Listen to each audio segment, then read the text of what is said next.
पंजाब में धमाका हो गया है। बॉर्डर इलाके से धमाके की आवाज सुनने को मिली है। इस समय की बड़ी खबर आपको बता रहे हैं। बॉर्डर इलाके में ओकरा कैंट के करीब ये धमाका हुआ है और ये बड़ी खबर इस समय पाकिस्तान के पंजाब में ये बड़ा धमाका हुआ है। देवराज जी अपनी बात पूरी कीजिए आप। तो उनका बहुत बड़ा उनका रेस्पॉन्सिबिलिटी होता है कि दुश्मन किस तरह का हथियार इस्तेमाल कर रहा है, उस हथियार का मेक मॉडल ब्रांड नंबर क्या है, किस देश से आया है, उसमें किस तरह की मशीनरी, किस तरह के फ्यूज और किस तरह की सिग्नलिंग सिस्टम, ट्रांसमीटर एंटीना कैसा है, रिसीवर एंटीना कैसा है और लाइकली ऑपरेटिंग फ्रीक्वेंसी कैसा है।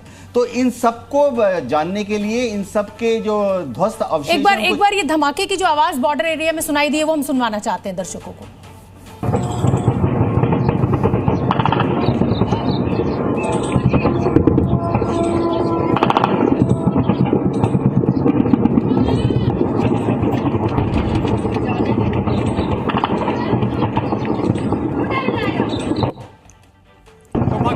पंजाब में ये धमाके की आवाज सुनाई पड़ रही है और ये धमाके की आवाज किस तरह की हो सकती है, किस तरह के वेपन्स की हो सकती है। हमारे साथ कई जानकार मौजूद हैं। राठौर साहब, मैं देखिए वो तो आप बताइएगा, लेकिन यहाँ पर आप ये समझिए कि इस समय जो सेना में जवान हमारे लड़ रहे हैं, अधिकारी हमारे लड़ रहे हैं, अफसर लड़ रहे हैं, वो भी किसी का सिंदूर है, वो भी किसी का सिंदूर है। और ऑपरेशन सिंदूर और इन आवाजों को सुनकर कहीं ना कहीं आप ये सोचिए कि आम नागरिक कितना डर महसूस और ये जैसलमेर की तस्वीर हम आपको दिखा रहे हैं, किस तरह से मलबा वहां पर बरामद किया गया। इस वक्त की बड़ी खबर आ रही है, ये जैसलमेर की तस्वीर, जी न्यूज पर एक्सक्लूसिव तस्वीरें हम आपको दिखा रहे हैं। मलबा वहां पर मिट्टी में पड़ा हुआ मिला है क्योंकि तलाशी अभियान चलाया जा रहा है। कल जिस तरह से जैसलमेर में शाम के वक्त, रात के वक्त टारगेट किया गया, पाकिस्तानी ड्रोन का मलबा यहां पर बरामद किया गया। और जैसा कि हमारे एक्सपर्ट्स अभी बता रहे थे कि ये मलबा कभी भी मिलता है तो उसे अचानक से हाथ में उठा करके नहीं देखा जाता, बाकायदा प्रोटोकॉल होता है जिसके जरिए इसकी पूरी डिटेल्ड रिपोर्ट बनती है। और ये तस्वीरें हम आपको दिखा रहे हैं। देवनाथ जी बताइए, जो चंदन ने आपसे सवाल पूछा था कि किस तरीके की आवाजें थी, ये बंदूक की आवाजें थी, ये क्या था? शोभना जी, जो आप आवाज सुन रहे हैं ये L-70 फ्लोदरमास radar guided anti aircraft weapon fire कर रहा है। और इसी के साथ जो दूसरा वाला द्रुत फायर आप सुन रहे हैं, आप दो तरह की फायर सुनेंगे, एक सुनेंगे ठक ठक ठक ठक ठक और एक सुनेंगे डर डर।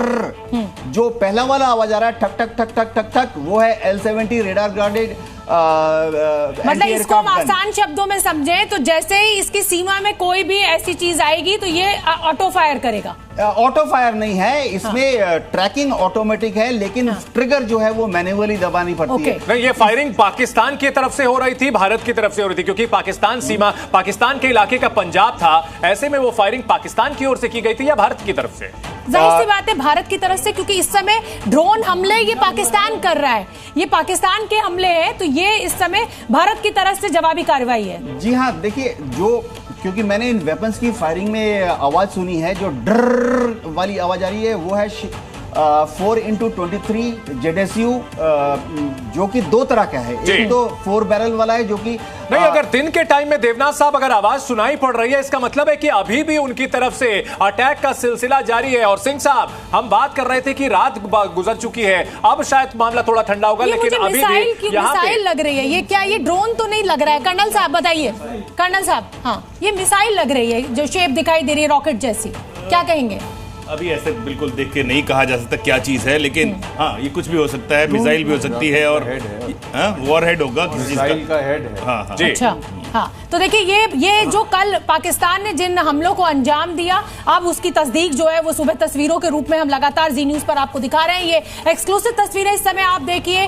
पाकिस्तान का हालांकि जिसको कहा जाए कि निस्तनाबूद कल भारतीय एयरफोर्स ने, भारतीय सेना ने कर दिया है, बिछा दिया है पाकिस्तान को, चारों तरफ से घेर कर पाकिस्तान को ये बताया गया कि साहब भारत की ताकत क्या है। और पाकिस्तान का स्टॉक एक्सचेंज इस पूरे हमले के बाद धड़ाम हो गया है। कल 4000 पॉइंट गिरा, आज 2000, तो चौतरफा जो है वो पाकिस्तान इस समय गिरा हुआ है। 6000 गिरा और आज 2000। यही कहते हैं पाकिस्तान का पैसा मिट्टी में मिला। बहुत बड़ी बात। त्रिपाठी जी कुछ देने वाले लोग हैं यहाँ जो मैम आप सवाल पूछ रहे हैं त्रिपाठी जी से, जो और पैसा देने वाले लोग हैं, IMF जैसी संस्था, उन्हें देखना चाहिए कि उनके पैसों का इस्तेमाल क्या हो रहा है। अभी ऑपरेशन सिंदूर के साथ सीधा पाकिस्तान की सेना ने अपना बजट बढ़ा दिया। वेस्टर्न नेशंस है ना चंदन, इनकी हमेशा बांटो और रूल करो वाली पॉलिसी रही है। अमेरिका किसी का नहीं है, आप उसके लिए कुछ भी करिए। जो JD वांस ने अपना जो नजरिया जाहिर किया है, त्रिपाठी जी, मतलब ये एक हैरान करने वाला है कि साहब ट्रंप कह रहे हैं पाकिस्तान भी हमारा दोस्त है, भारत भी हमारा दोस्त है। साहब आप पाकिस्तान को अपना दोस्त रखिए, हमको नहीं बनना आपका दोस्त। और आज जेडी वांस ने कहा कि ये उनका अपना मामला है।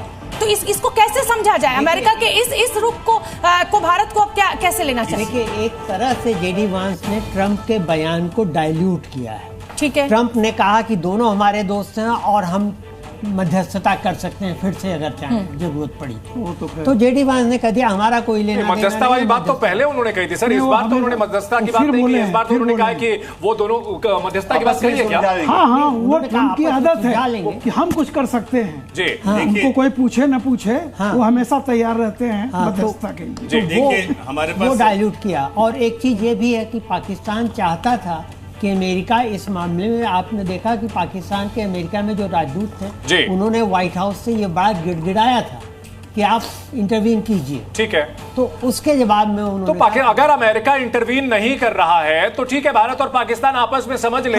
इसमें भारत पाकिस्तान से समझ लेगा, बस दुनिया के दूसरे देश ये रोने के लिए ना आए कि अब बस भारत बड़ा भाई है, भारत जिम्मेदार है, भारत संभल जाए। ये जो है आकर के ज्ञान भारत को ना दिया जाए। इन सब के बीच बड़ा सवाल ये है कि एक के बाद एक अभी भी दिन में हमलों का सिलसिला कर्नल सिंह जारी है। यानी ये माना जाए कि पाकिस्तान मानने वाला नजर नहीं आता। लेकिन कर्नल साहब, हाँ, ये भी बताइए, जो मिसाइल का जो आप कह रहे हैं कि अपर आगे का हिस्सा है, क्या ये जिंदा है या ये जब फट जाती है उसके बाद ये हिस्से अलग अलग होते हैं?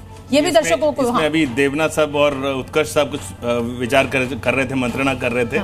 आपका क्या विचार है सर? राठौर सर, ये मिसाइल है, अब ये वहां पर आके गिरी, अब ये फटा है नहीं फटा है, लेकिन मुझे लग रहा है कि ये स्पिंट है, खत्म हो गया, यानी ये खोखा है। हाँ, मिसाइल का खोखा है। और ये तस्वीरें जैसलमेर की है, जहां आप दिखा रहे हैं आपको किस तरह से कल जब अटैक किया गया था मिसाइल से और ड्रोन से, जैसलमेर में मिसाइल का हिस्सा बरामद किया गया है और यहां पर सेना के जवान पहुंचे हुए हैं और इसे रिकवर कर रहे हैं। जैसलमेर में पाकिस्तान के ड्रोन का मलबा भी मिला है और यहां जो हमारे जानकार है वो ये बता रहे हैं कि ये किसी मिसाइल का हेड हो सकता है, वॉरहेड हो सकता है, लेकिन ये स्पेंट है, यानी कि फट चुका है। और आपको बता दें कि भारत के मिसाइल डिफेंस सिस्टम ने कल जितने भी अटैक हुए थे, चाहे जैसलमेर हो या फिर जम्मू कश्मीर, अलग अलग जगह सबको ध्वस्त कर दिया था।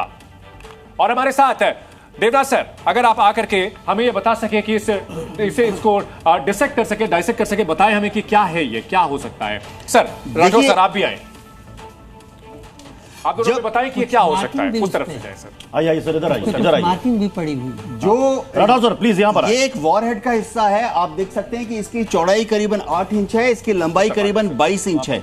यानी ये जो है करीबन 40 पाउंडर टाइप वेपन, क्लास का वेपन है।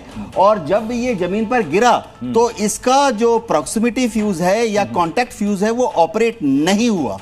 आमतौर पे क्या होता है कि जब एक टारगेट को सक्सेसफुली एंगेज किया जाता है, सेफ्टी वजह से ऐसा होता है कि इसका जो मास्टर आर्म होता है उसको आर्म करना पड़ता है। तो इसमें मास्टर आर्म टेक्निकल वजह से आर्म नहीं हुआ।